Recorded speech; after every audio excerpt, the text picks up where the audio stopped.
ওই যে ছেলে, চল চল। কথাটা শুনে উপরের দিকে তাকালাম, দেখি ঈশিতা ম্যাডাম।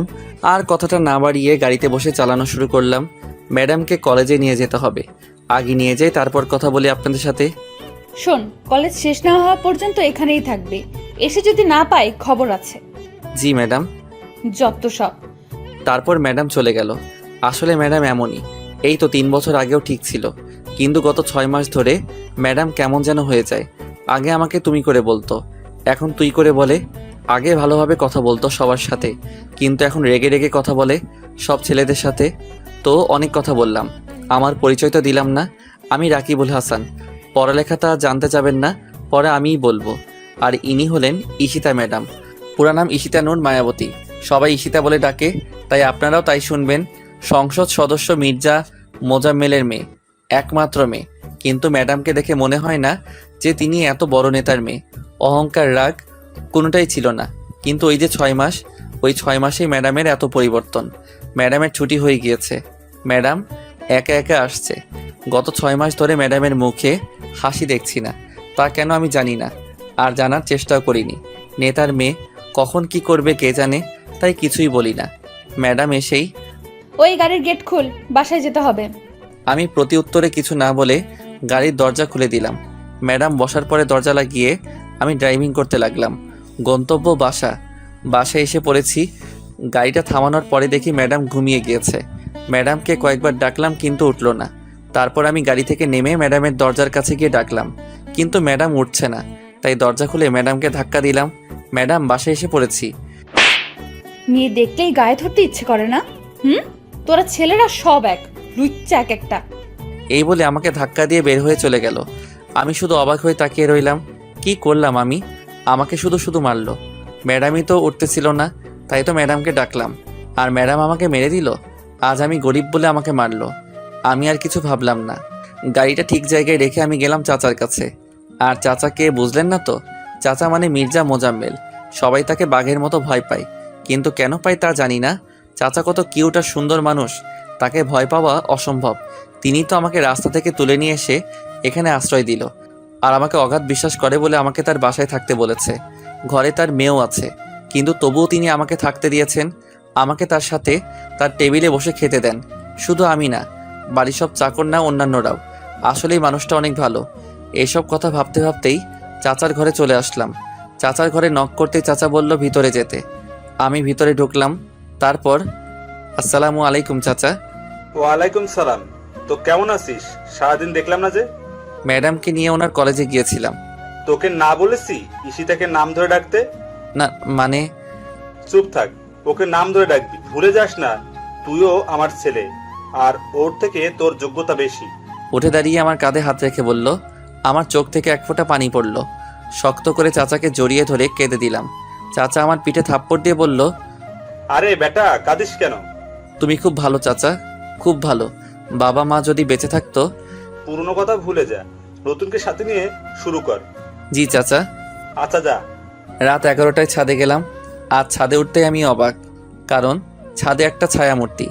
এত রাতে তো কেউ ছাদে আসে না। কে তাহলে এটা? আমি ছায়ামূর্তির পিছনে গিয়ে দাঁড়ালাম। আমি বললাম, কে আপনি? আমার কণ্ঠস্বর শুনে ছায়ামূর্তিটা ধরফর করে উঠল। সাথে যে চোখটা মুছে নিল তা আমার নজর এড়ায়নি। ছায়ামূর্তি আমার দিকে ঘুরতেই আমি অবাক, কারণ এটা ঈশিতা ম্যাডাম, থুক্কু ঈশিতা। আমাকে দেখে বলল, তুই এখানে কেন? না মানে এমনি। এমনি হলেই আসতে হবে নাকি? যা তাড়াতাড়ি নিচে চলে যা।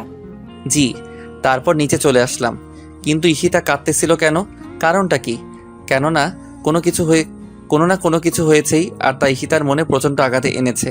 আর তাই ঈশিতা চুপ করে আছে। না, আমাকে জানতেই হবে ঘাবড়াটা কোথায়। এইসব ভাবতে ভাবতেই আমার ঘরে চলে এলাম। তারপর আর কিছু না ভেবে ঘুমোতে গেলাম। সকালে আবার এক জায়গায় যেতে হবে। সেটা সকালেই বলি কেমন? সকাল 9টা। এই আলসের বাচ্চা, সকাল কয়টা বাজে বের হবি না? জি জি যাব। চল তাহলে। জি চলুন। তারপর আমি গাড়ি নিয়ে বের হয়ে গেলাম। কোথায় যাবেন তা আমাকে বলতে হলো না, কারণ ম্যাডাম তার প্রতি ছুটির দিন যান সেই জায়গায়। আসলে সেই জায়গাটা হলো একটা বাড়িতে। আমি জানি না কেন, তবে আসেন। আর যখন বের হন তখন চুল ঠিক থাকে না। আর তখন ম্যাডামের চেহারা দেখলে মনে হয় সে খুব ক্লান্ত, খুব কষ্ট করে এসেছে। চলে আসলাম। ম্যাডাম বের হয়ে চলে গেলেন। আমি বাইরে বসে আবার সেই ভাবনায় ভাবতে লাগলাম, ম্যাডাম কেন আসেন এই জায়গায়? 5 মাস ধরে নিয়মিত আসছেন। ভাবছেন কিভাবে বললাম? আসলে আমি হিসেব করে রাখছি দিনগুলো। 3 ঘন্টা পর দেখলাম ম্যাডাম বের হলেন, আজও সেই একই ভঙ্গিতে, কিন্তু আজ যেন একটু বেশি ক্লান্ত। আজ একেবারে হাঁটতে পারছে না। আমি বুঝতে পারছি না কিছু। ম্যাডাম গাড়িতে এসে সোজা বসলেন, তারপর বললেন, তাড়াতাড়ি বাসায় চল, খুব খারাপ লাগছে। জি। আমি আর কথা না বলে গাড়ি চালাতে শুরু করলাম। গাড়ি চালাচ্ছি, লুকিং গ্লাসে ম্যাডামের দিকে তাকিয়ে দেখি ম্যাডাম ঘুমিয়ে পড়েছে। ম্যাডামের চেহারায় ক্লান্তি, ভয়, ঘৃণা সব এক হয়েছে। কিন্তু কেন? সেই কেনয়ের উত্তর এখন না খুঁজে গাড়ি চালানোতে মনোযোগ দিলাম। বাসায় এসে পড়েছি। ম্যাডামকে ডাকলাম, কিন্তু ম্যাডাম উঠছে না। কিন্তু গায়ে হাত দিলে তো থাপ্পড় খেতে হবে। দূর, যা হবার তা হবে। আগে ডেকে নেই, ম্যাডাম, ও ম্যাডাম উঠুন, বাসায় চলে এসেছি তো। ম্যাডাম নড়ে উঠল, তারপর হালকা হালকাভাবে চোখটা খুলল। আমার দেখে মনে হচ্ছিল চোখ দুটো খুলতেও খুব কষ্ট হচ্ছিল। অনেক কষ্টে বলল, আমাকে কোলে করে নিয়ে আমাকে একটু আমার ঘরে দিয়ে, আজ আমার শরীর খারাপ লাগছে, প্লিজ। আমি কোলে নিলাম ম্যাডামকে। তারপর ম্যাডামকে নিয়ে উপরে উঠছি। সবাই হয়তো অবাক হচ্ছে, আমার কি। তারপর দেখি চাচা আমাকে দেখে দৌড়ে আসলো। তারপর বলল, কি হয়েছে রাকিব, ওর এই অবস্থা কেন? কিছু না চাচা, মাথা ঘুরে পড়ে গিয়েছিল। তারপর বাসার সামনে নিয়ে আসার পরে আমাকে বলল যে কোলে করে নিয়ে যেতে, তাই। বুঝেছি, আমি ডাক্তারকে আসতে বলছি, তুই ওর কাছে থাক। আচ্ছা। তারপর ম্যাডামকে তার ঘরে নিয়ে শুইয়ে দিলাম। মুখটা কত কিউট লাগছে, কিন্তু কষ্টের ছাপ বোঝা যাচ্ছে। আমি কিছু বুঝতেছি না। মহিলা ডাক্তার আসলো, তারপর ম্যাডামকে দেখলো। ম্যাডামকে দেখার সময় ডাক্তারের চোখগুলো এমন হয়ে গিয়েছিল যেন কি না কি দেখছে। তারপর চাচাকে বলল, ভাই, আমার সাথে তাড়াতাড়ি বাইরে আসুন। জি চলুন। তারপর চাচা আর ডাক্তার চলে গেল। কিছুক্ষণ পরে চাচা এলো, বেশ গুরুগম্ভীর চেহারা নিয়ে। আমার কাছে এসেই বলল, রাকিব, বাবা আমার, সত্যি করে বল না, তোর ম্যাডাম কোথায় গিয়েছিল? তারপর চাচাকে সব বললাম, তবে শুধু আজকেরটাই। তারপর চাচা বলল, জানিস ডাক্তার কি বলেছে? কি? তারপর চাচা বলল, তা শুনে আমার মাথা ঘুরে গেল। আমি অবাক হয়ে তাকিয়ে রইলাম ম্যাডামের দিকে।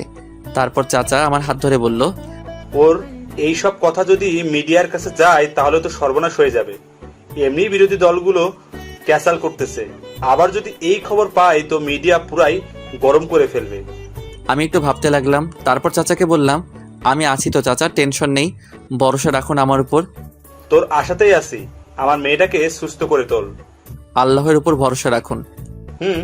তুই ঈশিতার কাছে যা, আমার কাজ আছে, আমি আসি। আচ্ছা চাচা। এই বলে চাচা চলে গেল। আর আমি ম্যাডামের ঘরে এলাম। ম্যাডাম এখনও ঘুমাচ্ছে। ম্যাডামের কথা ভাবতে লাগলাম, যা করেছে নিজের ইচ্ছায়, কিন্তু তাই বলে এই অবস্থা হবে কেন? তার মানে কিছু সমস্যা আছে, জানতেই হবে সমস্যাগুলো। 10 দিন পর ম্যাডাম আজ সুস্থ, সম্পূর্ণ সুস্থ। আমারও কাজ শেষ। এই 10 দিন একটু কষ্ট হয়েছে, তবে ওইটা ব্যাপার না। ম্যাডামের জন্য এইটুকু করাই যেতে পারে। চাচা তো আর আমার জন্য কম করেনি। আমি আমার ঘরে শুয়ে আছি, এমন সময় ম্যাডামের আগমন। রাকিব, জি ম্যাডাম বলুন। ধন্যবাদ কেন? আমার সুস্থ করে তোলার জন্য। না না ম্যাডাম, ধন্যবাদ দেওয়ার কিছু নেই, এটা তো আমার দায়িত্ব। আর ম্যাডাম একটা কথা বলি। বল। আগে বলেন থাপ্পড় দিবেন না। মারবো না, বল। আপনার এই অবস্থা কে বা কারা করলো? আমার এই প্রশ্নটা ম্যাডাম আশা করেছিল মনে হয়, কারণ ম্যাডাম আমার প্রশ্নটা শুনে অবাক হয়নি ঠিকই, কিন্তু ম্যাডামের মুখটা শুকনো হয়ে গেল। তারপর ম্যাডাম বলল, তার আগে বল, আমার একটা ভালো বন্ধু হবা? করুণার দৃষ্টিতে বলল ম্যাডাম। জি ম্যাডাম। ম্যাডাম নয়, ঈশিতা, আমরা বন্ধু না? আচ্ছা বাবা, ঈশিতাই, এখন বলো। তাহলে শোনো। ম্যাডাম বলতে শুরু করলো, অনার্স প্রথম বর্ষ, কলেজে নতুন। আমার বাবার পরিচয়টা গোপন করে আমি গিয়েছিলাম কলেজটাতে। আমি চাইনি যে আমার বাবার পরিচয়ে সব জায়গায় সুবিধা পেতে, তাই গোপন করা। 6 মাস পর আমার অনেক বন্ধু হয়। সুন্দরী ছিলাম বলে ছেলেরা প্রপোজ করত, কিন্তু রিজেক্ট করতাম।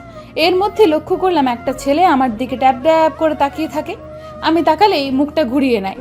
আমিও অনেক মজা পেতাম বোকা ছেলেটার এই কাণ্ড দেখে। এইভাবেই অনার্স দ্বিতীয় বর্ষে উঠলাম। ছেলেটাকে আমিও ভালোবেসে ফেললাম, কিন্তু ছেলেটা আমাকে কিছুই করে না। প্রতিদিন একটু সেজে যেতাম, কারণ আমি মনে করতাম আজও প্রপোজ করবে, কিন্তু ও করতো না। তবে একদিন হুট করে প্রপোজ করে ফেলে। আমিও অবাক হয়ে যাই। আমিও রাজি ছিলাম বলে প্রপোজটা অ্যাকসেপ্ট করে নিই। শেয়ারিং, কেয়ারিং, ঘুরোঘুরি, আড্ডা সব মিলিয়ে ভালোই ছিলাম। ওর বন্ধুরা যখন ভাবি বলে ডাকতো তখন খুব লজ্জা লাগতো। তারপর এখন থেকে 8 মাস আগে একদিন রাতে আমাকে বলে, ঈশিতা, আমি আর থাকতে পারছি না। সবাই সবার জিএফের সাথে কত কিছু করে, চুমু খায়, আরও কত কি, আর তুমি কিছুই করতে দাও না। দেখো সালমান, বিয়ের আগে এগুলো ঠিক না। আমি জানি না, হয় তুমি আমার সাথে রুমডেট করবা, না হলে তোমার রাস্তা তুমি মাপতে পারো। সেই দিন ও ফোনটা কেটে দেয়। ও ফোন কেটে দেওয়ার পর আমি অনেক কান্না করি, অনেক, খুব ভালোবাসতাম ওকে। আমাদের রিলেশনের কথা সবাই জানতো। আমি ফ্রেন্ডদের ওর কথা বলি, ওরা কিছু বলে না, আর ও আর ফোন দেয় না, আর আমিও না। এইভাবে 1 মাস কেটে যায়। একদিন আমার বান্ধবীরা বাসায় আড্ডার আয়োজন করে। আমি আড্ডার জন্য পাগল ছিলাম, তাই চলে যাই ওদের বাসায়। ওদের বাসায় সেই দিন কেউ ছিল না, শুধু আমার বান্ধবীরা 2 জন ছিল। আড্ডার ফাঁকে ফাঁকে চা, কফি, রান্না সবই চলছিল। আমি রান্না পারতাম বলে ওরা আমাকে রান্না করতে দেয়। আমি রান্না শেষ করে ফ্রেশ হয়ে এসে দেখি ওরা খাবার প্লেটে বেড়ে ফেলেছে। আমার জন্যও বেড়েছিল। আমি খাবারটা খাওয়ার কিছুক্ষণ পরে আমার মাথাটা ঘুরতে লাগলো। তারপর আর কিছু মনে ছিল না। যখন চোখ খুললাম তখন দেখি সাকিব আমার মুখের উপর তাকিয়ে আছে। আমি ভয় পেয়ে তাকাতেই বলে, আজ কই যাবি? সাকিব, কিছু করো না প্লিজ, আমাকে যেতে দাও প্লিজ। যাবি, যা, তবে তোমার শরীরের দিকে তাকিয়ে দেখো তো। আমি তখন আমার শরীরের দিকে তাকিয়ে দেখি আমার শরীরে কোনো কাপড় নেই, আর ওর দিকে তাকাতেই ও পৈশাচিক হাসিতে হাসতে লাগলো। এমন সময় আমার পেছন থেকে শব্দ আসলো। আমি তাকাতেই দেখি সাকিবের আরো কিছু বন্ধু, ওরাও আমার দিকে তাকিয়ে আছে। জানো, আমার না মরে যেতে ইচ্ছে হচ্ছিল। ও আমাকে তখন বলল যে, এতক্ষণ আমার সাথে করেছিস, আর ওরা ভিডিও করেছে, আর এখন যদি ওদের সাথে না করিস তাহলে এই ভিডিওটা বুঝতেই তো পারছিস। তারপর থেকে আজ 6 মাস ধরে এই ভিডিও এর ভয় দেখিয়ে ওর কত বন্ধুদের যে নিয়ে এসেছে তার হিসাব নেই। কলেজে যখন যাই ওর বন্ধুরা আমাকে খুব খারাপ খারাপ কথা বলে, গালি দেয়। আমার না সহ্য হয় না, কিছু বলি না ভিডিওর কারণে। আর কাল ওরা অনেকেই ছিল, আর তারপর এই অবস্থা। রাকিব, আমি মুক্তি চাই, প্লিজ আমাকে মুক্ত করো, আমি আর পারছি না। আমি আর বলতে পারলো না, আমাকে শক্ত করে জড়িয়ে ধরে কাঁদতে লাগলো। আর আমি কি বলবো তার উত্তর খুঁজতেছিলাম। যে ভালোবাসে একটা মেয়েকে সে কিভাবে এই কাজ করতে পারে, এমন নোংরা কাজ, ইনসাল্ট করে জোর করে রুম ডেট করা, এটাই কি প্রকৃত ভালোবাসা? না, এটা বিকৃত ভালোবাসা। নিজের শারীরিক শান্তির জন্য এটা শুধুমাত্র, তাছাড়া আর কিছুই না। ধিক্কার জানাই তাদের। রাকিব, জি ম্যাডাম। আমার প্রতি ঘৃণা হচ্ছে, তাই না? ছি ছি, কি বলেন? আমি জানি তো, আর ঘৃণা করলেও আমার কিছু যায় আসে না, কারণ 6টা মাস ধরে আমাকে গালি শুনতে হচ্ছে। কলেজে তো মা গালিটা ছাড়া কথাই বলে না, ইনফ্যাক্ট আর বলবেও না। আমি তো আর ওদের কাছ থেকে মুক্তি পাবো না। ওরা আমাকে, আমার পুরো জীবন আমাকে কুকুরের মতো লাঞ্ছনা করে যাবে, আমাকে নষ্ট করবে। জানো রাকিব, আমি না তবুও চাই সাকিব ভালো থাকুক, ভালোভাবে বাঁচুক, সুন্দর একটা মেয়েকে বিয়ে করুক। আমাকে তো করবে না, নষ্ট মেয়ে। জানো রাকিব, ওকে না কেন যেন ঘৃণা করতে পারি না। কেন পারি না তা আমি জানি না। হয়তো ভালোবাসি বলে। আত্মহত্যা মহাপাপ, তাই করিনি। তা না হলে কবেই যে মরে যেতাম। আব্বুকে বলতে পারি না, কারণ আব্বুর কলিজা আমি। আব্বু যদি জানে তাহলে মরে যাবে। আমি মুক্তি চাই রাকিব, প্লিজ আমাকে মুক্ত করে দাও। আমি আর পারছি না এভাবে থাকতে। Please Rakib, please. আমি বরাবরের মতো শুধু শুনেছিলাম, আমার কিছু বলার নেই। মেয়েটা কতটা ভালোবাসে ছেলেটাকে, যে ছেলেটা ওর এত বড় ক্ষতিটা করার পরও চাই ছেলেটা ভালো থাকুক। এটাই কি প্রকৃত ভালোবাসা? কি হলো রাকিব, বলো আমাকে মুক্তির ব্যবস্থা করতে। এই সব কথা শুনে আমি ম্যাডামের চোখের দিকে তাকালাম। চোখ দুইটা কতদিন ঘুমায় না, শান্তিতে ঘুমাতে পারে না। কত রাগী চোখগুলো যেন আহত, ব্যথিত, যন্ত্রণার অসহ্যকর গ্লানি বই নিয়ে যেতে পারছে না। কিন্তু আমি কিভাবে ম্যাডামকে মুক্ত করব একটু ভাবলাম, আর পেয়েও গেলাম। তারপর বললাম, মুক্তি চান? হুম। যা বলবো তা করতে পারবেন? পারবো না কি পারবো না তা পরের হিসাব, আগে বলো তারপর। তারপর ম্যাডাম বলল, এটা করলে বেশি হয়ে যাবে না? না, আমি যা বলেছি সেটাই। আচ্ছা। আর ওদের ছবিগুলো নিয়ে আসেন, যারা সবার প্রথমে ছিল, আর সেই 2টা মেয়েরও। কেন? কাজ আছে, নিয়ে আসুন। আরে বাবা, আনছি, এত রেগে বলার কি আছে। যান আগে। তারপর ম্যাডাম চলে গেল। আমি ভাবতে লাগলাম কি করব, আর চাচাকে বলবো, কারণ যেই কাজটা করব তাতে চাচার সাহায্য লাগবে। একটু পর ম্যাডাম এসে ছবিগুলো দিয়ে গেল। আমি ছবিগুলো নিয়ে চাচার ঘরে গেলাম। চাচা, আসবো? আরে আয় আয়, তোর আবার অনুমতি লাগে নাকি? তারপর ভিতরে গেলাম। তারপর কথা বললাম না। আমার কথা না বলা দেখে চাচা বলল, কিরে কি হলো, কেউ কিছু বলেছে? না তাহলে? চাচা, তোমাকে একটা গল্প বলবো, তারপর মতামত জানাবা। আচ্ছা বল। তারপর ম্যাডামের সাথে ঘটনাগুলো পুরোটা বললাম। বলা শেষ হবে, তারপর চাচার দিকে তাকিয়ে দেখি তার চোখেও পানি। তারপর চাচা বলল, মতামত না, কি বলবো? আমি এমন জায়গায় যদি আমি হতাম তাহলে শোনার সাথে সাথে ছেলেগুলোকে মেরে ফেলতাম, আর কষ্ট দিয়ে। যে ছেলেটা সবার আগে অভিনয় করেছে তাকে হাতুড়ি দিয়ে বাড়ি দিয়ে মেরে ফেলা উচিত, আর বাকিগুলোকে মেরেই ফেলতাম। আচ্ছা, আর একটা কথা বল আমাকে, কি চাচা? এটা কি গল্প না বাস্তব? বাস্তব, আর আমি প্রতিশোধ নিতে চাই। কিভাবে? তুমি যেভাবে বললা, বলো না চাচা, আমাকে সাহায্য করবা। করব, কিন্তু যার ঘটনা বললি তাকে দেখবি না। কিন্তু পরে? তুই এটা করতে চাস মানলাম, কিন্তু তোর কিছু লাগবে না। কিছু লাগবে মানে কি চাচা, বুঝলাম না তো। আয় আমার সাথে, আর হাসিব জিনিস নিয়ে আয়। তারপর চাচা আমাকে একটা রুমে নিয়ে গেল। হাসির কাপড়ে পেঁচানো একটা কিছু নিয়ে আসলো। তারপর চাচাকে দিল। চাচা কাপড়টা সরাতেই দেখি একটা রিভলভার। চাচা আমার দিকে তাকিয়ে হয়তো আমার অবস্থাটা বুঝতে পারছে, তাই মুচকি মুচকি হাসছে। তারপর আমার কাছে এসে বলল, নে এটা নে। কি হবে এটা দিয়ে? এটা দিয়ে ওদের শেষ করবি, কিন্তু ওদের এক গুলিতেও মারলে হবে না। ওদের মতো ছেলেদের কষ্ট দিয়ে মারতে হবে, আর তা কঠিন কষ্ট দিয়ে। এমন কষ্ট দিতে হবে যেন শয়তানও যেন কেঁপে ওঠে। জি চাচা।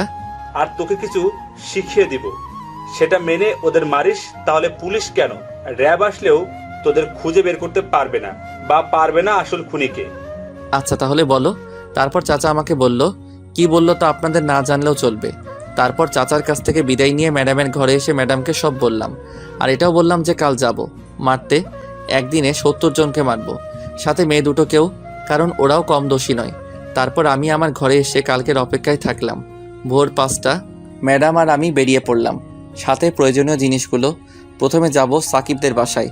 সাকিব একা থাকে। ম্যাডাম আগে উঠে গেল। তারপর আমি, ম্যাডাম দরজা খোলাই রেখেছিল। ম্যাডামকে দেখি সাকিবকে জড়িয়ে ধরে আছে। তারপর সাকিব গেল ওয়াশরুমে। আমি তাড়াতাড়ি করে রিভলভারটা বের করে সাইলেন্সার লাগালাম। তারপর ওয়াশরুমের দিকে তাক করে থাকলাম। ম্যাডামের চোখে পানি, হয়তো ভালোবাসার মানুষটাকে আজ হারিয়ে ফেলবে বলে। আমি আর না তাকিয়ে থেকে সাকিব বের হতেই সাকিবের হাতে গুলি করলাম। সাকিব মাগো বলে চিৎকার দিল। তারপর ম্যাডামের দিকে তাকিয়ে দেখি তার ড্রেস চেঞ্জ। আমি অবাক হয়ে গেলাম, ড্রেস চেঞ্জ এত তাড়াতাড়ি করলো কিভাবে? আমি ভালোভাবে লক্ষ্য করতেই দেখি ম্যাডামের জামা নিচে পড়ে আছে। ম্যাডামের এক হাতে হাতুড়ি আর এক হাতে রান্দা। ম্যাডাম সাকিবের দিকে এগিয়ে যাচ্ছে। তারপর একটা কাগজ বের করলো। তারপর সাকিবকে লিখতে বলল। সাকিব ভয়ে তা লিখে ওর সাইন করে দিল, আর আমি সাকিবের বাঁ হাতে গুলি করি। সাকিব লিখে ম্যাডাম ওকে লাথি মেরে ফেলে দিল, আর বলতে শুরু করলো, সাকিব, জানো খুব ভালোবাসতাম তোমায়, খুব। তুমিই আমার সব ছিলে। তুমি যেদিন রুম ডেটের কথা বলো তখন আমার বেশি খারাপ লাগতো। আমাকে তুমি এড়িয়ে চলতা। তুমি না আমায় ভালোবাসতে। তুমি কিভাবে এটা পারলে সাকিব? আমি তোমাকে ভালোবাসতাম, তাই বলে এই নয় যে আমি আমার শরীরের অধিকার তোমায় দিয়েছিলাম। আমি তোমাকে কিস বা অন্য কিছু করতে দিতাম না। ইনফ্যাক্ট তোমাকে আমার হাত পর্যন্ত ধরতে দিতাম না। আর তুমি কিভাবে এই নোংরা কাজটা করতে পারলা? আমার সব কিছুর উপরে আমার স্বামীর অধিকার আছে, আমি তা মানি আর বিশ্বাস করতাম। আর তোমার জন্য তাকে ঠকাতে হবে আমাকে? তোমার বেঁচে থাকার অধিকার নেই। তোর মতো শয়তান বেঁচে থাকলে আরো অনেক মেয়ে নষ্ট হবে। এক ভয়ঙ্কর চিৎকার দিল সাকিব, কারণ ম্যাডাম সাকিবের 2 পায়ের ফাঁকে সজোরে বাড়ি মারে, আর ছেলে বলে তার প্রাণ এই একেবারে চলে যায়। তারপর ম্যাডাম রান্দা হাতে নিল। তারপর বলতে লাগলো, আমি তোকে ভালোবাসি না। এটা বলতে লাগলো আর কোপাতে লাগলো। আমি কিছু না বলে দেখতে লাগলাম। সাকিবের শরীরটা পুরো গরুর কাটা মাংসের মতো হয়ে গেছে, আর মুখটা ম্যাডাম হাতুড়ি দিয়ে বিস্টে একটা অবস্থা করে কাগজটা সাকিবের মুখে ছুঁড়ে দিয়ে চলে আসলাম। আর কাগজে লেখা ছিল আমি ধর্ষক। এভাবে 70 জনকে শেষ করলাম, সাথে ওই মেয়ে দুটোকেও। মেয়ে দুটোকে আরও কষ্ট দিয়ে মেরেছে ম্যাডাম। আর ভিডিওগুলো উদ্ধার করে বাসায় ফিরছি। ম্যাডাম আমাকে জড়িয়ে ধরে আছে আর কান্না করছে। আমি কান্নার কারণটা বুঝতে পারছি, তাই কিছু বলছি না। আমিও সময়ের সাথে তাল মিলাতে ম্যাডামকে জড়িয়ে ধরলাম। ম্যাডাম কিছু বলল না, তবে কান্নার বেগ বেড়ে গেল। আমরা বাসায় এসে পড়েছি। ম্যাডাম কোনো কথা না বলে দৌড়ে বাড়ির ভিতরে চলে গেল। আমিও আমার ঘরে এসে একটু ঘুমাতে চেষ্টা করলাম, আর ঘুমিয়ে পড়লাম। ঘুম ভেঙে গেল কেন তা জানি না। একটা অপরাধবোধ জেগে উঠছে মনের মধ্যে। অন্যরকম একটা ফিল, তা ভাষায় বোঝানো যাবে না। আমি আর না ভেবে ফ্রেশ হতে গেলাম। ফ্রেশ হয়ে এসে চাচার ঘরে গেলাম। চাচার জিনিসগুলো তো দিতে হবে, তাই চাচার ঘরে গেলাম। চাচা আসবো? রাকিব আয়। চাচা, এই যে তোমার রিভলভার আর বুলেটগুলো নাও। আরে আরে কি করছিস? আমি এইগুলো নিয়েছি তোকে নেওয়ার জন্য নাকি? তাহলে? আরে পাগল, এইগুলা হলো এখনকার নিরাপত্তার জিনিস। রাখ এইগুলা তোর কাছে। আর এইটা রাখ, এটা হলো লাইসেন্স। এটা দেখালে পুলিশ তোকে ধরবে না যদি দেখে। ও আচ্ছা। আচ্ছা রাকিব, একটা সত্যি কথা বলবি? কি চাচা? তুই আজ কার জন্য প্রতিশোধটা নিলি? সেটা জানা কি খুব জরুরি? হ্যাঁ। ঈশিতার। চাচা পানির গ্লাস নিয়ে পানি খেতে নিয়েছিল। ধূপ করে চাচার হাতের পানির গ্লাসটা পড়ে গেল। কারণ চাচা চমকে গিয়েছিল। কারণ কোনো বাবা যদি তার মেয়ের এইরকম বাজে একটা হ্যারাসমেন্টের কথা শুনে তাহলে চমকাবেই। কারণ মেয়ে বাবাকে আর বাবা মেয়েকে সবচেয়ে বেশি ভালোবাসে। চাচা আমার দিকে তাকিয়ে আছে। চাচার চোখ থেকে টুপ করে এক ফোঁটা পানি পড়ল।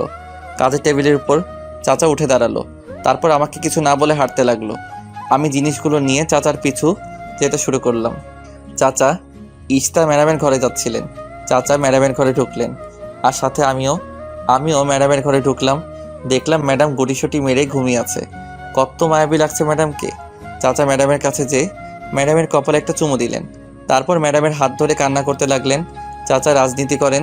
চাচাকে এভাবে আমি কখনো দেখিনি এভাবে ভেঙে পড়তে। চাচা এভাবে কান্না করছে আর ম্যাডাম জাগছে না। আমার খুব চিন্তা হচ্ছে।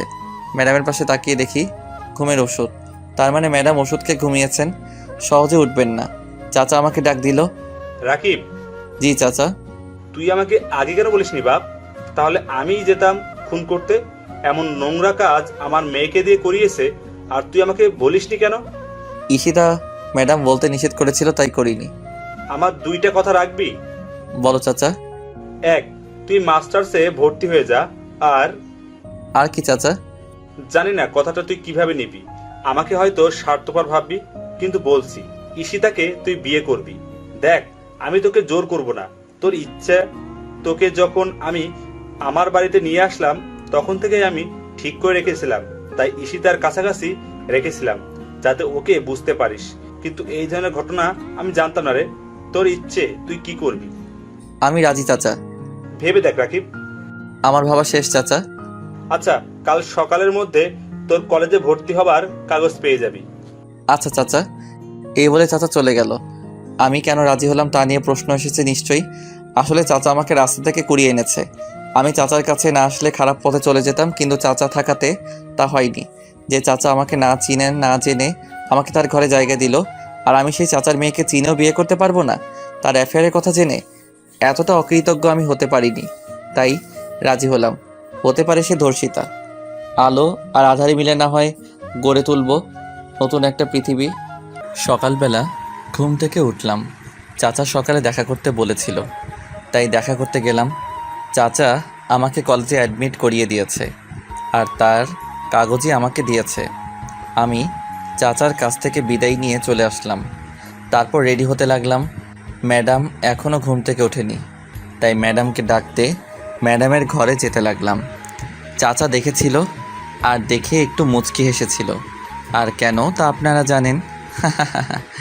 তারপর ম্যাডামকে দেখি পায়ের জায়গায় মাথা আর মাথায় জায়গায় পা, মানে বালিশে পা আর খাটে মাথা। চুলগুলো মুখের উপর পড়ে আছে। দেখতে পেতনির মতো লাগছিল। সেই পেতনিটাকে কি যেন বলে? মনে পড়েছে, চুলওয়ালি পেতনি। আপনারা আবার ওকে বললেন না কিন্তু। তারপর ম্যাডামের কপালে ছোট করে একটা চুমু দিলাম।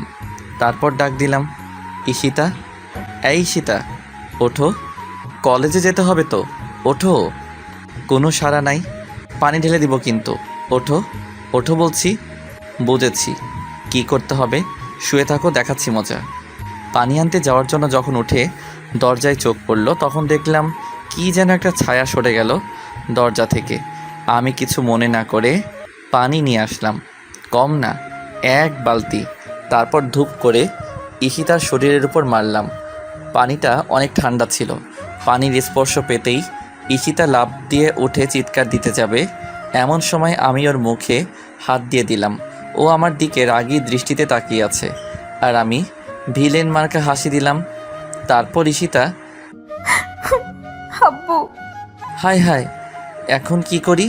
ঈশিতার কান্না শুনে চাচা দৌড়ে আসলেন আর ঈশিতাকে দেখে বললেন, কিরে মা, কাঁদছিস কেন? দেখো না বাবা, রাকিব ভিজিয়ে দিছে। রাকিব, আরেক বালতি ঢেলে দে। জি চাচা, তোমার কথা কি ফেলতে পারি নাকি আমি? হুম। চাচা চলে গেল। ঈশিতার দিকে তাকিয়ে দেখে আমার দিকে রাগী দৃষ্টিতে তাকিয়ে আছে, আর আমি ভিলেনের মতো হাসছি আর ঈশিতার দিকে এগিয়ে যাচ্ছি। ঈশিতা আমার দিকে তাকিয়ে থাকায় মনে করেছে আমার হাতে বালতি আছে। আমার হাতে বালতি আছে ঠিক আছে, কিন্তু তাতে পানি নেই। ঈশিতা আমার এইভাবে তাকিয়ে থাকা আর ওর দিকে এগিয়ে আসতে দেখে ভয় পেয়েছে হয়তো, তাই বলছে, এই তুমি আমার দিকে এইভাবে এগিয়ে আসছো কেন? কি হলো? কথা বলো না কেন? নিশ্চুপভাবে ওর দিকে এগিয়ে যাচ্ছি। ওর খুব কাছাকাছি যখন আসলাম তখন ও আমাকে টান দিয়ে বিছানায় ফেলে দিল। ও আমাকে এতই জোরে টান দেয় যে আমি ক্রমেই উপরে পড়ে যাই। কিন্তু আমি ওর উপরে পড়লাম ঠিক আছে, কিন্তু আমি পড়তেই ওর ঠোঁটের সাথে আমার ঠোঁট এক হয়ে গেল। কিছুক্ষণ পরেও আমাকে ধাক্কা দিয়ে ফেলে ঘরের একপাশে গিয়ে দাঁড়ালো। তারপর আবার আমার দিকে ফিরে তাকিয়ে আমার কাছে এসে আমার জামার কলার ধরে উঠালো, তারপর আবার ফেলে দিল। আমি পড়ে যাবার পর ও আমার উপরে উঠল, তারপর আমাকে বলল, পিচ্চি পণ্ডিত আমার, খুব পাজি হয়ে গেছো। এই বলে আমার গাল দুটো টেনে দিয়ে দৌড় দিয়ে পালালো। আমি একটু আগের ঘটনা মনে করার চেষ্টা করতেছি, কিন্তু মনে করতে পারতেছি না, তাই আর চেষ্টা করলাম না। আবার তো কলেজে যেতে হবে, তাই রেডি হতে গেলাম। রেডি হয়ে ব্রেকফাস্ট করতে নিচে নামলাম। চাচা খবর দেখছে, আমিও গেলাম নাস্তা করতে। চাচা আমাকে দেখে বসতে বলল, আমি বসলাম। খবরটা শুনে আমি অবাক হলাম, কারণ খবরটা ছিল এরকম, একদিনেই ৭২ খুন, আর নিহতের সবাই ধর্ষণের স্বীকারোক্তি দিয়েছে, আর সরকার সেই হত্যাকারীর শাস্তি প্রকাশ্যে মাফ করে দিয়েছে। আমার ভিতরের অপরাধবোধ কমে গেল অনেকখানি। ঈশিতাও কখন এসেছে জানি না, কিন্তু ওর মুখেও প্রশান্তির হাসি ঠোঁটের কোণে দেখা যাচ্ছে। অনেক দিন পরে আমি এই হাসিটা দেখলাম। বের হলাম কলেজে যাবার জন্যই, তবে আজ পার্থক্য হচ্ছে আমি কলেজে যাচ্ছি আর ঈশিতাও। আজ ঈশিতার ড্রাইভার না, বন্ধু হয়ে কলেজে গেলাম। চাচা আগেই বলে দিয়েছিল ক্লাস কোথায় পাবো, আমি ঢুকবো এমন সময় ঈশিতা বলল, তুমি তোমার ক্লাস তো তুমি চিনো না, চলো আমি নিয়ে যাচ্ছি। আমি আমার কথা শেষ হবার আগে ঈশিতা বলল, চুপ, একদম চুপ, চলো আমার সাথে। মুখে হাত দিয়ে দাঁড়িয়ে রইলাম। এই তো গুড বয়। তারপর ঈশিতা আমার হাত ধরে ক্লাসে নিয়ে গেল। ক্লাসের সবাই অবাক, আর হবেই বা না কেন, সেমিস্টারে 6 মাস পরে কলেজে গিয়েছি, তার কি হবে। পরে ঈশিতাকে বিদায় দিয়ে ক্লাসে ঢুকলাম। ক্লাসে স্যার আসলো, তখন আমাকে দেখে বলল দাঁড়াতে। আমি দাঁড়ালাম। পরে আমাকে বলল, আমার প্রিয় ছাত্রছাত্রীরা, এই হলো তোমাদের নতুন বন্ধু রাকিবুল হাসান। তোমরা ওকে রাকিব বলে ডাকবা। হাই। তারপর ক্লাসের পর ক্লাস শেষ হয়ে গেল। কলেজ ছুটি হবার পরে ক্লাস থেকে বের হতে যাব, এমন সময় পিছন থেকে একটা মেয়ে আমাকে ডাক দিল। এই যে রাকিব, শুনছো? জি বলুন। আমরা কি পরিচিত হতে পারি? জি, আমি রাকিব। আমি রাইসা, আমরা তো ক্লাসমেট। তুমি করে বলি? আপনি বলতে পারেন, কিন্তু আমি তুমি করে বলতে পারবো না। কেন? এমনি। ও, আমরা কি বন্ধু হতে পারি? ঠিক আছে, এখন বাই। ওকে, ধন্যবাদ, বাই। রাইসাকে বাই দিয়ে আমি পিছনে তাকাতেই দেখি ঈশিতা এক দৃষ্টিতে তাকিয়ে আছে। আমি ঈশিতার কাছে আসতেই ঈশিতা বলল, উনি কে রাকিব? আমার বন্ধু। আমার সাথে ওনার মাত্র বন্ধুত্ব হলো। ও, চলো বাসায় যাওয়া যাক। অবশ্যই। তারপর ঈশিতা আর আমি বাসায় চলে আসলাম। বাসায় এসে খেয়ে একটু ঘুমালাম। তারপর ঘুম থেকে উঠে গল্প লিখতে শুরু করলাম। গল্প লিখে পোস্ট করে ঘর থেকে বের হলাম ঈশিতার ঘরে যাবার জন্য। ঈশিতার ঘরে যেয়ে নক করলাম। ঈশিতা ভিতর থেকেই বলল, আসো রাকিব। তারপর আমি ভিতরে গেলাম। ভিতরে গিয়ে ঈশিতার দিকে তাকাতেই আমি ভয় পেয়ে গেলাম। ঈশিতার চোখ লাল হয়ে আছে, চোখের কোণে পানি চিকচিক করছে। ঈশিতা ওর দিকে এইভাবে তাকিয়ে থাকা দেখে আমাকে বলল, কিছু বলবা রাকিব? আমি এগিয়ে গিয়ে খাটের সামনে চেয়ার নিয়ে বসলাম। তারপর ঈশিতাকে বললাম, কি হয়েছে তোমার? কই কিছু না তো, আমার কিছু হয়নি তো, আর আমার কি হবে? ঈশিতা, মিথ্যা বলছো তুমি আমার সাথে। আমরা না ফ্রেন্ড? তুমি কষ্ট পেয়ে কান্না করছো, আর যার জন্য কান্না করছো তার কারণটা জানবার অধিকারও কি নেই আমার? না না, তুমি যা ভাবছো তা না। আসলে আমার না সাকিবের কথা খুব মনে পড়ছে, খুব মিস করছি। রাকিব, ওকে না খুব ভালোবাসি, খুব। জানো, কাল রাতে স্বপ্নে না ওকে দেখেছিলাম। কলেজে যেদিন ওকে প্রথম দেখি সেদিনের মতো একই হাসি, একই লোক, বোকা বোকা আর টমেটোর মতো কিউট গালগুলো নিয়ে হাসি খুশি একটা ছেলে। কিন্তু আর বলতে পারলো না, কেঁদে দিল। আমি কি বলবো তাই ভাবছি। ওকে সমবেদনা দেওয়ার মতো ভাষা আমার নেই। ওর হাতটা শক্ত করে ধরলাম, তারপর ওর চোখের পানি মুছে দিলাম। ও আমাকে শক্ত করে জড়িয়ে ধরে কান্না করতে লাগলো। কিছুক্ষণ যাবার পর ঈশিতা বলল, রাকিব, আমার একটা কথা রাখবা? বলো। এইভাবে আমার একটা ভালো বন্ধু হয়ে সারা জীবন থাকবা? থাকবো ঈশিতা। ঈশিতার কোনো কথা বললো না, আমিও বললাম না। সন্ধ্যায় আমি পড়তে বসেছি, এমন সময় ঈশিতা আমার ঘরে আসলো। আমি ঈশিতাকে দেখে বললাম, কিছু বলবা? হুম, বলো। আমি তোমার সাথে পড়বো। অবাক হলাম এমন আবদার শুনে, তারপর বললাম, আচ্ছা আসো। Thank you. তারপর আমার পাশের চেয়ারে বসে পড়তে লাগলো। আমার সন্দেহ হচ্ছে ও পড়তে আসছে নাকি আমার দিকে তাকিয়ে থাকতে আসছে। আমি যখনই তাকাই তখনই দেখে আমার দিকে তাকিয়ে আছে। একটু পরে ঈশিতা আমাকে বলল, রাকিব, কি? এই পরোটা বোঝায় দাও। আচ্ছা দাও দেখি। এই যে এটা। তারপর আমি বইয়ের দিকে তাকিয়ে বোঝাতে লাগলাম। আমি বোঝাচ্ছি আর ও আমার দিকে হা করে তাকিয়ে আছে। এভাবে তাকিয়ে থাকতে দেখে আমার একটু রাগ হলো, তাই বললাম, এই তোমার সমস্যা কি? তুমি পড়া বাদ দিয়ে আমার দিকে তাকিয়ে আছো কেন? এই, তুমি আমাকে বকা দিলা? হুম, তোমার সাথে আড়ি। তুমি পচা, আমাকে বকা দাও। বাচ্চাদের মতো কান্না করতে করতে আমার ঘর থেকে চলে গেল। মেয়েটা আসলেই কেমন যেন, একটু পাগলি পাগলি।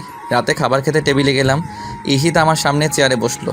আমাকে দেখে ভেঙচি দিয়ে মুখটা ঘুরিয়ে খাবার নিয়ে ওর ঘরে চলে গেল। বুঝলাম পাগলিটা অনেক রাগ করেছে। আমি খাবার খেয়ে ঘরে গেলাম। রাত 2টা। ঘর থেকে বের হলাম ছাদে যাব বলে।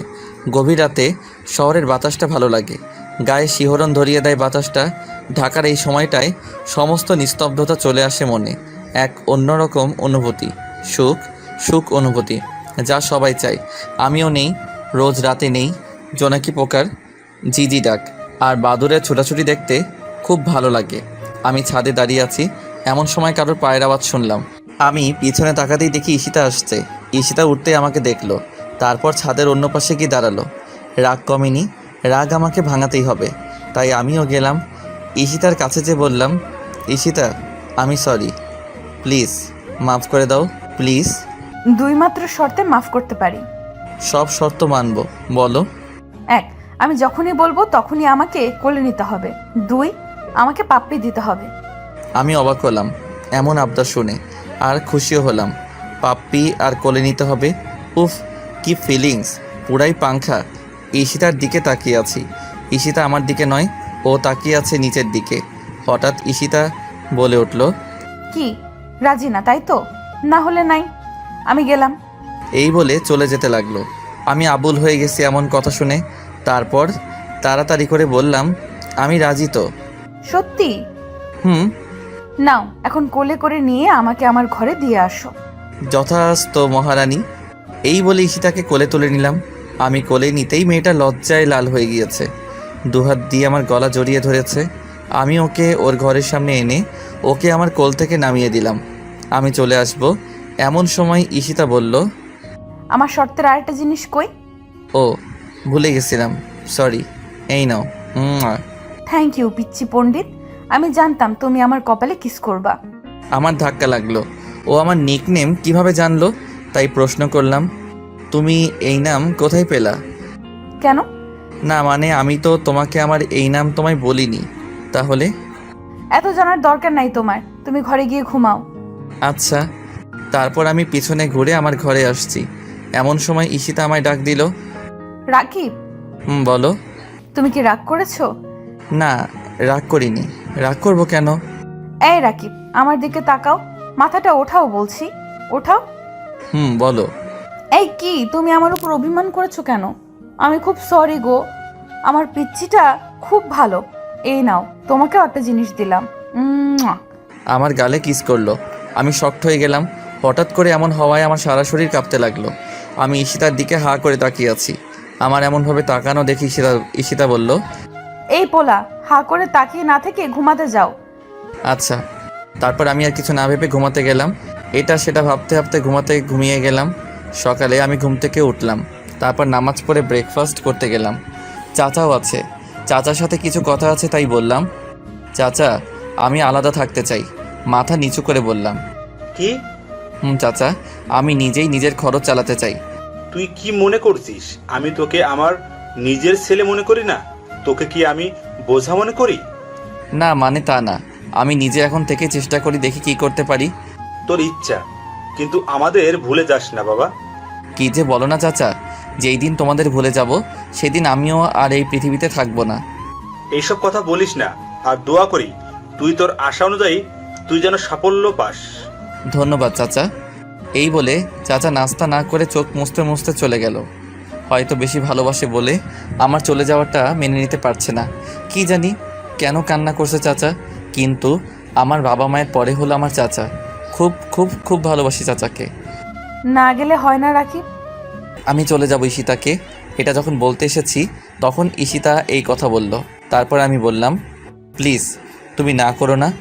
আচ্ছা যাও, তবে প্লিজ আমি কিন্তু মাঝে মাঝে যাব, তখন কিন্তু রাগ করতে পারবা না।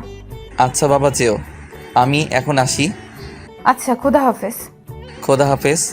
চলে আসবো এমন সময় ঈশিতা বলল, রাকিব শোনো। বলো।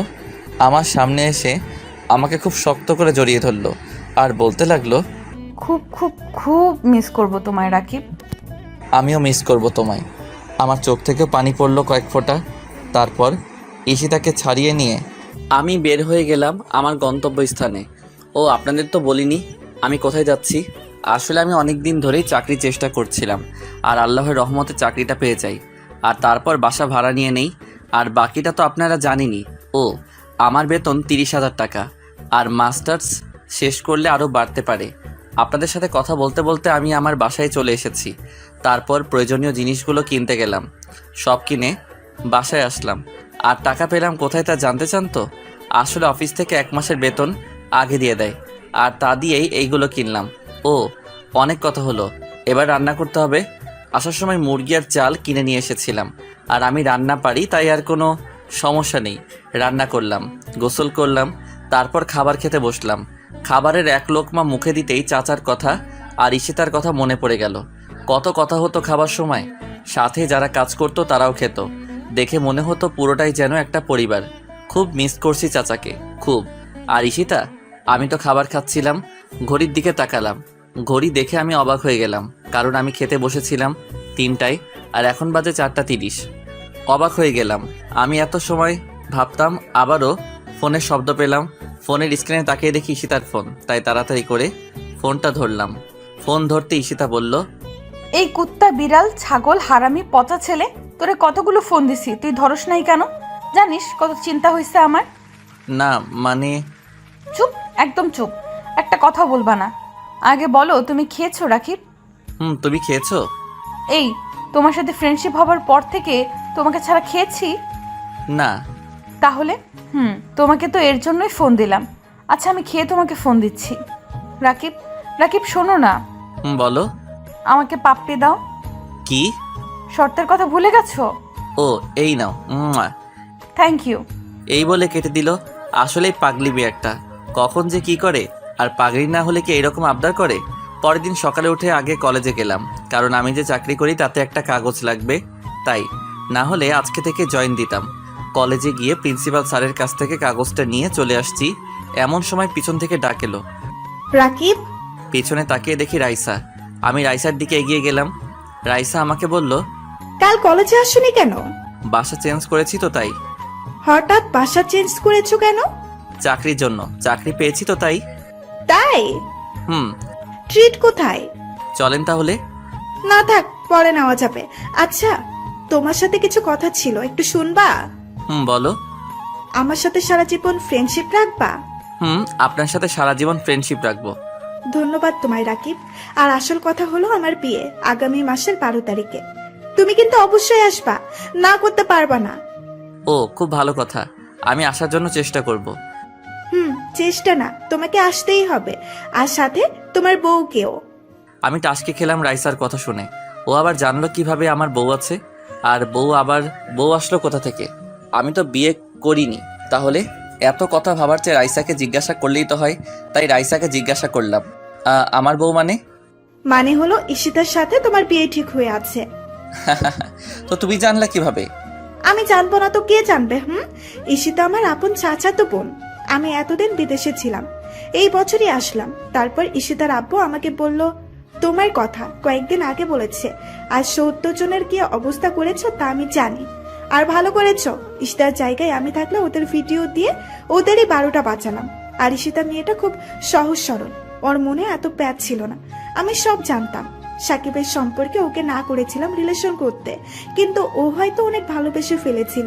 আর এটাই ওর জীবনের সবচেয়ে বড় ফুল, আর এটাই সারা জীবন বয়ে বেড়াতে হবে ওকে। আমি জানি না কেন তুমি রাজি হয়েছো এই বিয়েতে, কিন্তু যাই করো প্লিজ ঈশিতাকে কষ্ট দিও না। অনেক কষ্ট সহ্য করেছে মেয়েটা, প্লিজ রাকিব কষ্ট দিও না। কেঁদে কেঁদে বলল রাইসা। আমি রাইসার কথাগুলো শুনছিলাম। রাইসা মিথ্যা বলেনি। ঈশিতা মেয়েটা অনেক বোকা, কিন্তু অসম্ভব ভালো। ঈশিতা আমাকে বলল না কেন যে রাইসা ওর বোন? ঈশিতা তো দেখেছিল রাইসা আর আমাকে, তাহলে ও বলল না কেন? আমার ভাবার সময় রাইসা বলল, কি হলো, দাও কথা দাও। দিলাম কথা। ঈশিতাকে আমি কষ্ট দিব না। খুব খুব খুব ধন্যবাদ তোমায়। আর কাল সকালের বাসে আমরা যাব, তুমি আর তোমার বউ একসাথে আসবা। আর কয়টার সময় আসবা তা আমিই বলে দিব। এখন যাই, আল্লাহ হাফেজ। আল্লাহ হাফেজ। দুপুর 3:20 কফি বানিয়ে নিয়ে বারান্দায় আসলাম। ব্যস্ত নগরী রাস্তাঘাট একটু শান্ত লাগছে। রাস্তায় গাড়ির এত চাপ নেই। গাড়িগুলো ছুটে চলছে আপন গতিতে নির্দিষ্ট গন্তব্যস্থলে। গাড়িগুলোতে হয়তো কারো প্রিয়জন, কারো বাবা অথবা কারো মা। কেউ বা যাচ্ছে কাজে, আবার হয়তো কাজ শেষ করে বাসায় ফিরছে। কিন্তু আর যাই হোক, সবারই নির্দিষ্ট গন্তব্য আছে। কিন্তু আজ আমার মনটা গন্তব্য ছাড়া ঘুরছে। হঠাৎ মোবাইলের আওয়াজে ভাবনার ছেদ পড়ল। কফির মগটা রেখে ফোনটা ওঠাতেই দেখি ঈশিতার ফোন। ওর কথাই ভাবছিলাম। তারপর ফোনটা ধরলাম। হ্যালো ঈশিতা, বলো। কান্নার শব্দ আসছে। হ্যালো ঈশিতা, তুমি কান্না করছো কেন? আমায় মাফ করে দাও রাকিব। আমি অবাক হলাম ঈশিতার কথা শুনে। ও তো কিছু করেনি, তাহলে মাপ চাচ্ছে কেন? কিছু বললাম না, শুধু বললাম, কেন? আমি তোমায় মিথ্যা বলেছি। আমি রাইসা আপুকে চিনি, ও বিদেশে থাকতো। আর ও আমাকে বলতে বারণ করেছিল যে ও আমার বোন। কিন্তু কেন? আমি জানি না, সত্যি বলছি আমি জানি না কেন আপু এরকম করেছে। কিন্তু রাকিব, ট্রাস্ট মি, আমি তোমাকে বলতাম, কিন্তু ও আমাকে না করেছিল বলতে বলে, তাই বলতে পারিনি। প্লিজ রাকিব, মাফ করে দাও প্লিজ। আমি মনে মনে একটু হাসলাম। মেয়েটা আসলেই বোকা, নিজেই নিজেকে অপরাধী বানায়। তারপর ওকে বললাম, তুমি আমার সাথে মিথ্যা বলেছ, আমি তোমার সাথে কথা বলবো না। আমি এর উত্তর শুনলাম না। ঈশিতা কাঁদতে থাকলো। আমি চুপ করে আছি, একটু মজা নিব। তারপর হুট করে ফোন কেটে গেল। ফোনটা কাটতেই আমার বুকে কেমন করে যেন ধাক্কা লাগলো। আমি কিছু মনে না করে আমার কাজে মনোযোগী হলাম। পরের দিন আমি রেডি হয়ে রওনা হলাম ঈশিতাদের বাসার উদ্দেশ্যে। ঈশিতাকে নিয়ে তারপর যাব। কিন্তু ঈশিতা কেমন আছে কে জানে, কারণ ও আমার কাছে মাপ চেয়েছিল, কিন্তু আমি করিনি। আর ও আমায় ওর বেস্ট ফ্রেন্ড মনে করে। আর আমি রাগ করলে ওর সাথে কথা বলবো না, আর ও এটা সহ্য করতে পারে না। তাই এইসব কথা ভাবতে ভাবতে ঈশিতাদের বাসায় চলে আসলাম। বাসার ভিতরে ঢুকলাম। আজ সব কিছু কেমন যেন শান্ত শান্ত লাগছে। চাচা নেই কোথাও। আমি সোজা ঈশিতার ঘরে গেলাম। ঈশিতার ঘরে অবাক হয়ে গেলাম, চাচা ঈশিতার পাশে বসে আছে। চাচার চোখে পানি। আমি এবার ভয় পেয়ে গেলাম, ঈশিতা আবার কিছু করে বসেনি তো? সরি ঈশিতা। আমাকে মাফ করেছো? হুম। আমার কিস কোথায়? কতদিন দাও না, দাও কিস দাও। বাচ্চাদের মতো আবদার করে গাল পেতে দিল। হয়েছে? না হয়নি, মাত্র তো একটা। আর কাল যে অপরাধ করেছো তার জন্য আরো দিতে হবে। ইস, নিজে মনে হয় কিছুই করনি, তুমিও অপরাধ করেছো। ও তাই, তাহলে এই নাও। আমার ঠোঁটে কিস করলো। আমি আমার গায়ে 420 ভোল্টের মতো শক্ট লাগলো, আর সাথে টাসকি খেয়ে গেলাম। ঈশিতা কিস করার কথা গালে, কিন্তু ও করলো ঠোঁটে। তার মানে রাইসার কথাই সত্যি হয়। ব্যাপারটা বুঝতে হবে। তারপর ঈশিতার দিকে তাকালাম। ও লজ্জায় লাল হয়ে নিচের দিকে তাকিয়ে আছে। ওর গাল দুটো লাল টমেটোর মতো হয়ে গিয়েছে। বিনোদন পাচ্ছিলাম আমি। তারপর হঠাৎ, আমি আসতে পারি? তাকিয়ে দেখি চাচা খাবার নিয়ে দরজার সামনে খাবারের প্লেট হাতে নিয়ে দাঁড়িয়ে। তারপর আমি বললাম, আরে চাচা তুমি, এসো ভিতরে এসো। খাবারটা নে, আর এই টাকাগুলো রাখ। তুই তো মাত্র চাকরি পেলি, হাতে তো আর টাকা নেই। এইগুলো রাখ, আর ফেরত দেওয়ার চেষ্টা করলে মার খাবি। আচ্ছা। আর সাবধানে যাবি। আচ্ছা চাচা, আসি রে মা, ভালো থাকিস। আচ্ছা বাবা, তুমিও ভালো থেকো। আচ্ছা, খোদা হাফেজ। খোদা হাফেজ। তারপর চাচা চলে গেল। চাচা চলে যেতে ঈশিতা বলল, রাকিব, খুব ক্ষুধা লেগেছে তো। হাত ধুয়ে এসো। তুমি হাত খাও। কেন? আরে, আমি কাটা বাছতে পারি না তো, যদি কাটা গলায় ঢুকে যায় তখন।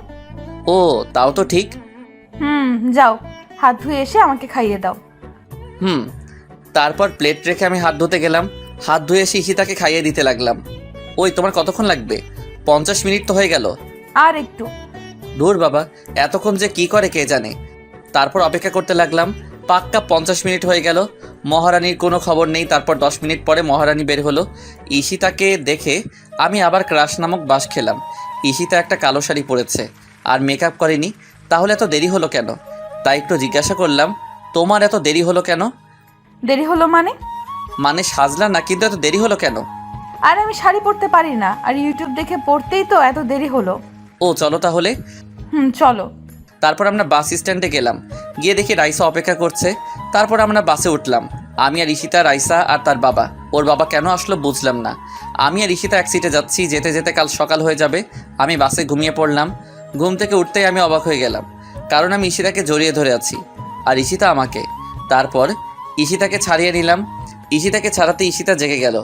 ঈশিতা আমাকে বলল, পানি খাবো রাকিব, পানি দাও। তারপর ব্যাগ থেকে পানি বের করে ঈশিতাকে দিলাম। ঈশিতা পানি খেয়ে আমাকে আবার জড়িয়ে ধরলো। আমি পানির বোতল রাখতে যাব, এমন সময় ঈশিতা আমাকে টান দিয়ে বসিয়ে বলল, এই দেখ, আবার যদি উঠিস তাহলে মার খাবি কুত্তা, চুপচাপ বসে থাক। আচ্ছা। ঈশিতা রেগে গিয়েছে, তাই আর কিছু বললাম না, বসে পড়লাম। আর ঈশিতাও আমায় জড়িয়ে ধরলো। ঈশিতার শরীর থেকে একটা মিষ্টি আসছে, সেই গন্ধ আমাকে। পরের দিন সকাল 10টায় রাইসার ডাকে ঘুম ভাঙলো। ঘুম থেকে উঠতে রাইসা বলল, আমরা এসে পড়েছি। তাই ঈশিতাকে ঘুম থেকে জাগিয়ে তোলে বাস থেকে নামলাম। তারপর ঈশিতার মুখ ধুয়ে দিয়ে আমার মুখও ধুলাম। পরে রাইসা অটোতে করে ওদের বাসায় নিয়ে এলো। বাসায় ঢুকে সবার সাথে পরিচিত হলাম। তারপর রাইসা আমাকে আর ঈশিতাকে পাশাপাশি আলাদা রুম দেখিয়ে দিল। তারপর ঘরে এসে ফ্রেশ হয়ে নিলাম। পরে একটা ঘুম দিলাম। তারপর হঠাৎ পানির ছিটা আমার মুখে পড়ায় আমার ঘুম ভেঙে গেল। তারপর তাকাতেই আমি অবাক হয়ে গেলাম। ঈশিতা শাড়ি চেঞ্জ করেছে, মিষ্টি রঙের একটা শাড়ি আর হালকা মেকআপ। এক কথায় মিষ্টি মেয়েটাকে মিষ্টি পরীর মতো লাগছিল। আমার এইভাবে তাকিয়ে থাকা দেখে হয়তো ও লজ্জা পাচ্ছিল, তাই আবার আমার মুখে পানি মেরে দৌড়ে পালালো। আমি একটু হাসলাম। মেয়েটা একদিনে কেমন করে চাঞ্চল্য হয়ে গিয়েছে, ভালোই লাগছে। ফ্রেশ হয়ে বাইরে বের হলাম। কাল গায়ে হলুদ, তাই আজ সব কিছু গোছাবার তোড়জোড় চলছে। আমি আনন্দের সহকারিতা উপভোগ করতে লাগলাম। আস্তে আস্তে বিয়ের দিন এসে পড়ল। রাইসা আর তার বর আবিরের বিয়ে হয়ে গেল। বিয়েতে যখন রাইসা কবুল নামক 3 গোল্ডেন ওয়ার্ডস বলছিল, তখন ওর চোখে পানি দেখেছিলাম। হয়তো চিন্তা করছিল ছেলেটা কেমন, বিয়ের পরে ওর সাথে ম্যাচ করবে কিনা, বা ছেলেটা ভালো হবে কিনা।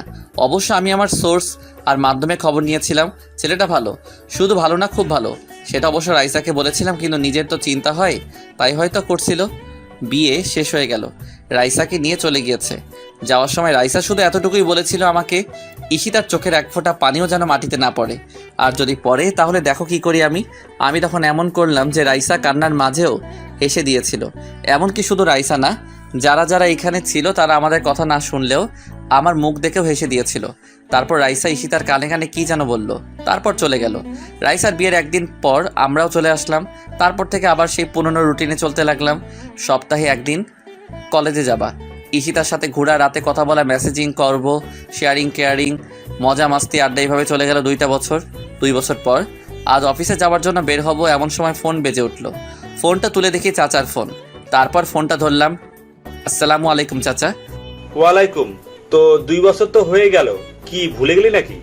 না চাচা, ভুলি নাই, মনে আছে। হারামজাদা, চাচা না বাবা বলবি, বাবা। আচ্ছা, বাবা বাবা বাবা।